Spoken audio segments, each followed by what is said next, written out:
Hello friends. তো সকালে চাটা নিয়ে বসার সঙ্গে সঙ্গেই দাদুভাই চলে এলো। দাদুভাইয়ের সঙ্গে একটু গল্প করলাম। গল্প করার পরে আমি দেখছিলাম দাদুভাইয়ের হাতে না একটা চামড়াগুলো কীভাবে যেন জড়ো জড়ো হয়ে গেছে।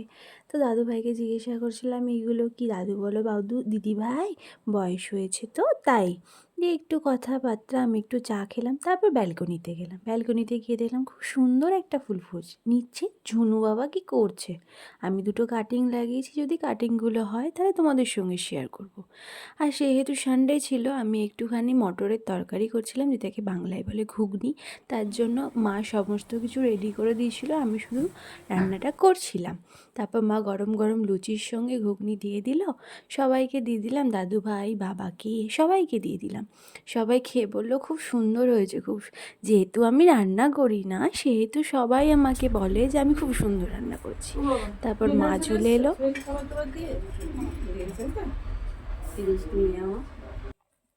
তারপরে এসে ঘরটা গুছিয়ে নিলাম, যেহেতু বিছানাটা গুছানো হয়নি। প্রত্যেকদিন মাই করে দেয়, আমি আজকে করছি। তো বিছানাটা চটচট করে গুছিয়ে নিয়ে তারপর আমি ঘরের যে সব কাজগুলো ছিল, বিছানাগুলো একটু মোছা, বেডের সাইডগুলো একটু ক্লিন করে দেওয়া, এগুলো সব করে বিছানাটাকে সুন্দর করে গুছিয়ে নিলাম, বালিশ টালিশ লেখে। আর আমার পিদ্দি বাবুকে বালিশটার ওপর শুইয়ে দিলাম, মানে ও সবসময় শুয়েই থাকে।